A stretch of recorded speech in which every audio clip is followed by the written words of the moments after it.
नमस्कार साथियों। आज का हमारा टॉपिक है रस। चलिए स्टार्ट करते हैं। देखिए, सबसे पहले हम बात करते हैं आखिर रस होता क्या है। तो रस एक तरह से हमारे मनोभाव हैं। हम अपनी बातों को प्रकट करते हैं और प्रकट करते समय हम जैसा अनुभव करते हैं बस वही रस है। ठीक है। और रस अगर वही है, और रस कई प्रकार के कारकों से मिलकर बनता है। मतलब आपके अंदर अगर कोई भाव उत्पन्न होता है तो उसके लिए एक प्रोसेस होता है। आप सबसे पहले किसी चीज को देखते हो, देखने के बाद आपके मन में उस चीज के प्रति कोई भाव उत्पन्न होता है, और फिर वो भाव आपके पूरे दिमाग दिल में हर जगह पहुंच जाता है। और जैसे ही वो चीज आपके दिल और दिमाग हर जगह घूमने लगती है, आपका उसके प्रति एक भाव उत्पन्न हो जाता है। तो बस यही प्रोसेस को हम रसों के द्वारा समझेंगे। सबसे पहले हम बात करते हैं रस। रस तो मैंने आपको समझा ही दिया है कि रस क्या होते हैं। सबसे पहली बात की जाती है कि रस जो उत्पत्ति होती है या रस कहां से स्टार्ट होता है उसको समझते हैं। रस स्टार्ट होता है विभाव से। ठीक है। विभाव कितने प्रकार के होते हैं? दो। एक होता है आलंबन। देखिए, ये मैं आपको पार्ट बता दे रहा हूं, ये किताबी भाषा है। आलंबन। और एक होता है उद्दीपन। अब आप इसको समझिए, विभाव मीन्स होता क्या है। देखिए, रस उत्पत्ति का कारक होता है। विभाव मतलब जहां से आपके मन में कोई भाव उत्पन्न हुआ है बस वही विभाव है। अब आप देखिए, आलंबन और उद्दीपन क्या होता है। देखिए, आलंबन होता है जिस प्रकृति या जिस चीज को देखकर या जिस चीज के सहारे। देखिए, आलंबन का शाब्दिक अर्थ होता है सहारा, किसी पे डिपेंडेंट होना। आप ये चीज समझ लीजिए। मतलब जब रस, जब आपका आनंद जो है किसी से हो, किसी के द्वारा हो, किसी के सहारे हो, किसी पर आश्रित हो, वही आलंबन है। और उद्दीपन किसी परिस्थिति में हो सकता है। वैसे विभाव को समझिए, इतना ही इंपॉर्टेंट है। विभाव दो प्रकार के हैं। विभाव होता क्या है? रस उत्पत्ति का कारक होता है। और विभाव के प्रकार कितने हैं? दो, आलंबन और उद्दीपन। उसके बाद हम बात करते, देखिए आपके अंदर रस की उत्पत्ति हो चुकी है, लेकिन उसके बाद क्या होगा? उसके बाद आप अपनी एक शारीरिक चेष्टा, एक मानसिक मनोभाव भी प्रकट करेंगे उस चीज के प्रति। तो जैसे ही आप मनोभाव प्रकट करेंगे तो क्या होगा? आपको एक अनुभव होगा, और वही अनुभव आपको समझना है। रस की उत्पत्ति हो चुकी है। अब रस की उत्पत्ति के बाद एक शारीरिक, एक मानसिक चेष्टा आप प्रकट करेंगे।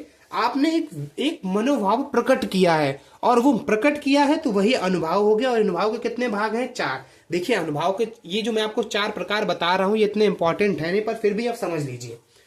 चारों भाग हैं। एक तो सात्विक होता है, कायाकिक होता है, मानसिक होता है, और आहार्य होता है। इंपॉर्टेंट नहीं है। आप अनुभव को समझिए कि अनुभव क्या होता है। एक प्रकार की आपने चेष्टा प्रकट की, आपने अपना मन प्रकट किया कि मुझे ये चीज पसंद आई, या फिर मेरा ऐसा मन कर रहा। हम लोग बोलते ना, तो बस वही चीज अनुभव है। उसके बाद बात आती है, जब आपने वो चीज प्रकट की तो अब आपके संचरण करेगी वही भाव। जैसे आप एग्जाम्पल ले लीजिए, आपने मार्केट में कोई फल देखा, तो आपने जैसे ही वो फल देखा, आपको फल देखते ही आपके दिमाग में सबसे पहली जो अनुभूति हुई, मतलब फल मीठा है, खट्टा है, अच्छा है, वही विभाव है। और विभाव के बाद आपके मन में एक चेष्टा जागृत हुई कि चलो एक बार इसको ले लेते हैं। लेकिन लेने से पहले वो अनुभव है। और जैसे ही आप उस चीज की ओर अग्रसर होने लगे, मतलब आपका जो फल की तरफ आकर्षण है वो आपके मनोभाव, दिलो दिमाग में बैठ गया है, आपके पूरे शरीर में संचरित कर रहा है, और आप अब फल को लेने की ओर अग्रसर हो रहे हैं। और जैसे ही आप अपना पूर्ण दृढ़ता से मन बना लेंगे कि नहीं, आज मुझे ये फल लेना है, वहीं पे स्थायित्व हो जाता है। तो आपको मैंने रस की चारों भाग समझा दिए। सबसे पहले रस उत्पत्ति, विभाव। अनुभव से आप शारीरिक चेष्टा व्यक्त करते हो, लेना नहीं लेना। उसके बाद संचरण, आपका जो भाव है वो दिमाग, दिलो दिमाग हर जगह संचरित कर जाता है। और जब वही संचरित भाव स्थायित्व का प्रदान दे देता है, मतलब आपके मन में वो चीज बैठ जाती है कि हाँ मुझे ये चीज लेनी है, वही स्थायी भाव हो जाता है। ठीक है। तो अनुभव के बाद क्या आएगा? संचारी भाव। संचारी का मतलब मैंने आपको समझा दिया है कि जो भाव आपके दिमाग में संचरण करे, बहुत ही ऐसे भाव जो स्थायी भाव के साथ कुछ समय के लिए रहते हैं, है ना। इनकी संख्या 33 होती है। कुछ समय के लिए आपके दिलो दिमाग में संचरित करते हैं। और अंतोगत्वा स्थायी भाव। देखिए अब स्थायी भाव की संख्या की बात करते हैं तो भरत मुनि के अनुसार, देखिए आप भरत मुनि, मम्मट और एक लोग और हैं, उनके अनुसार रसों के चक्कर में ना पड़े। अभिनव गुप्त, आप सिर्फ ये याद रख लीजिए। देखिए भरत मुनि के अनुसार रसों की संख्या 8 है। इन्होंने शांत रस को शुरुआत में नहीं माना था, शांत या निर्वेद को रस नहीं माना था, है ना। लेकिन बाद में मम्मट और अभिनव गुप्त के द्वारा रसों की संख्या 9 बताएगी, स्थायी भावों की संख्या 9 बताएगी। और उसके बाद कालांतर में फिर वात्सल्य और ये सब जुड़ते गए तो टोटल वैसे 11 हो गए हैं रस स्थायी भाव। परंतु हिंदी में स्थायी भावों की संख्या कितनी है? 9। और हम इन्हीं स्थायी भाव और इन्हीं रसों के विषय में पढ़ेंगे, ठीक है। देखिए हमने आपको स्थायी भाव की संख्या कितनी बताई है? स्थायी भाव की संख्या कितनी बताई है? 9। तो इसका मतलब ये है कि ऐसे 9 प्रकार हैं या 9 प्रकार के भाव हैं जो आपके मन में स्थायित्व प्रकट करते हैं। मतलब ऐसे 9 प्रकार के भाव हिंदी में बताए गए जिससे आपको आनंद की अनुभूति होती है। और जिससे आनंद की अनुभूति होती है वही क्या है? वही तो हमारा रस है। तो हिंदी में रस कितने प्रकार के हैं? 9।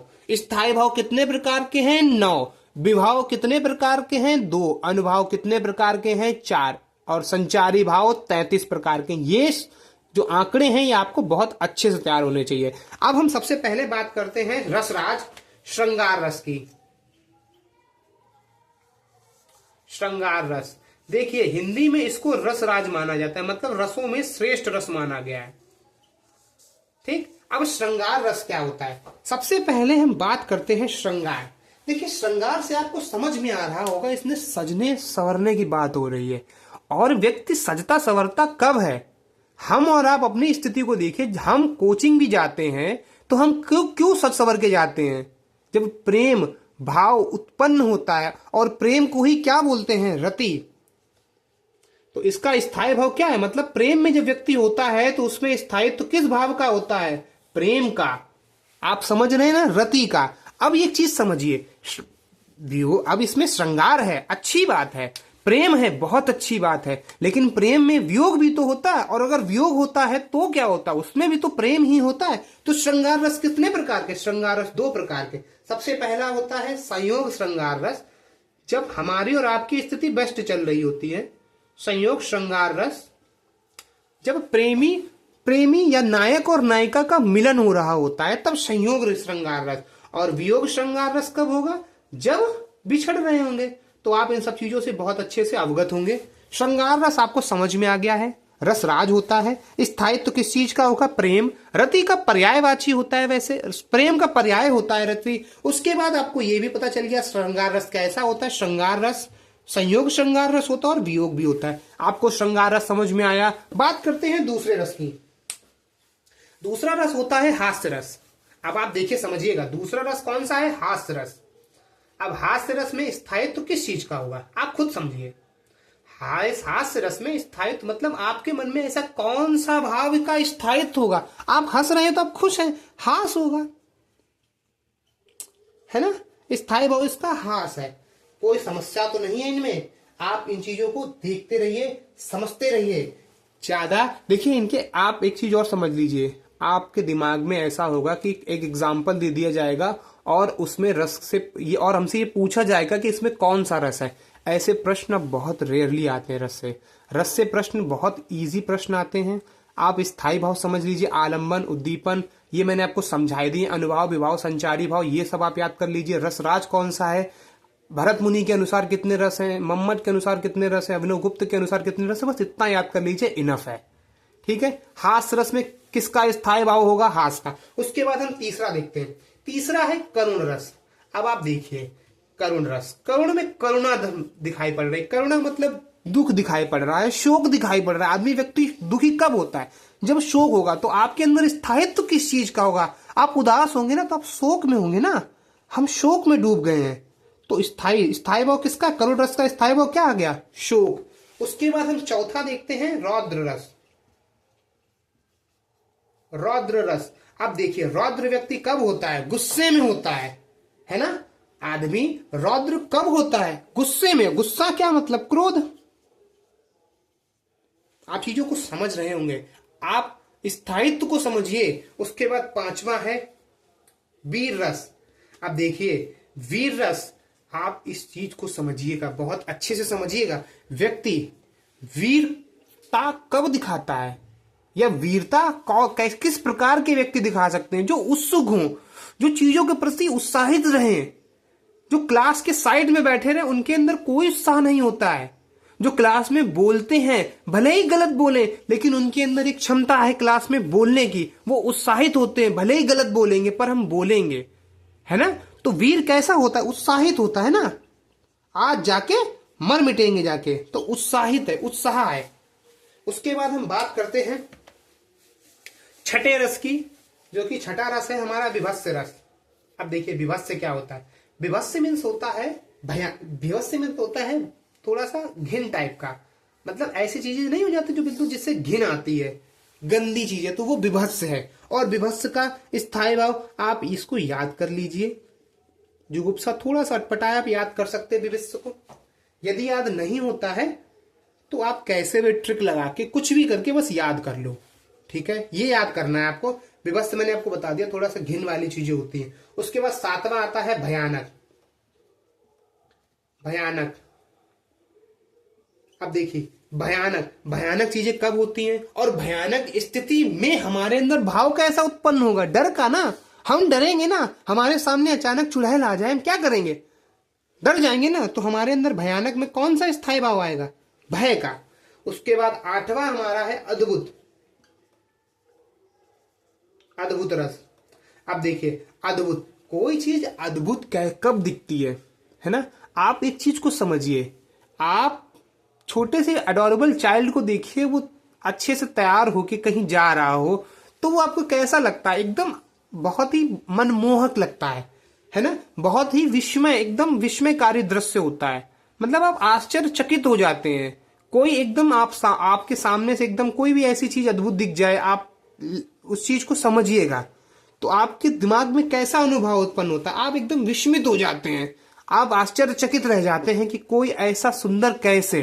तो आप उस चीज को समझिए, ठीक है। तो अद्भुत मतलब विस्मय, और विस्मय में होता है आश्चर्य। इसको मैं लिख दे रहा हूं, आप इसको याद कर लीजिए। विस्मय मीन्स होता है आश्चर्य, विस्मित हो रहे हैं बहुत ज्यादा। और नवा रस कौन सा है? शांत रस। और शांत का स्थायी भाव क्या है? निर्वेद। निर्वेद मतलब कोई भी रस नहीं है, आप बिल्कुल शांत और बिना किसी उसके बैठे हैं। उसके बाद देखिए ये 9 रस हैं, इन्हीं 9 रस को माना गया है। उसके बाद देखिए 2 रस और हैं। एक तो 10वां रस वात्सल्य रस है। अब देखिए वात्सल्य रस क्या है? वात्सल्य रस और 11वां है भक्ति रस। अब आप एक चीज समझिए, वात्सल्य का मतलब होता है, ये भी एक तरह का प्रेम है, लेकिन ये प्रेम बच्चों के प्रति स्पेशली होता है। जिसे मैं आपको वात्सल्य प्रेम समझाता हूं, वात्सल्य रस समझाता हूं, जैसे किसी माता का अपने बच्चे के प्रति का जो प्रेम है।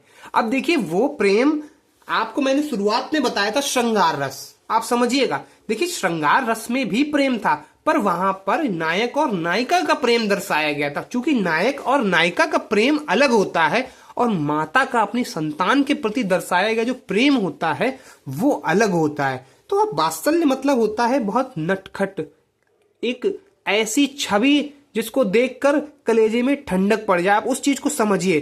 तो वात्सल्य रस, इसका स्थायी भाव वात्सल्य ही होता है, ठीक है। उसके बाद भक्ति। देखिए भक्ति में भी प्रेम ही होता है, आप इस चीज को समझिए। भक्ति भी कोई करता है तो वो प्रेम ही होता है, परंतु श्रृंगार रस वाला जो प्रेम है वो प्रेम नहीं है। चीजें समझ, देखिए वैसे आप इसमें ले सकते हैं, भक्ति रस में आप नायक नायिका का प्रेम ले सकते हैं, पर इसके लिए आगे के जो व्याकरणाचार्य हुए उन्होंने इसको अलग ही श्रेणी में रख दिया, और भक्ति रस का भी स्थायी भाव भक्ति ही होगा। इस प्रकार आपके 9 ये इंपॉर्टेंट रस है ऊपर वाले। उसके बाद ये जो 2 रस हैं ये बाद में जोड़े गए रस हैं, ठीक है। श्रृंगार रस को रस राज माना गया है। उसके बाद भरत मुनि के अनुसार रसों की संख्या 8 है, और भरत मुनि नाटक शास्त्र के हैं तो इसलिए नाटक में रसों की संख्या कितनी है, 8 है। आप ये चीजें मान के चलिए, ठीक है। इसके बाद एक्स्ट्रा चीजों में दिमाग नहीं लगाना है, जितना मैंने आपको रस के विषय में बता दिया है आप एक बार इसको दोबारा से देखिए। थोड़ा बहुत इसमें मेरे से अगर छूट भी गया हो तो आप एक बार अपने से ऐड करके रखिएगा, कुछ गलत हो गया हो तो जरूर बताइएगा। आज के लिए इतना ही, और रस की कंप्लीट वीडियो यही है, ठीक है। धन्यवाद।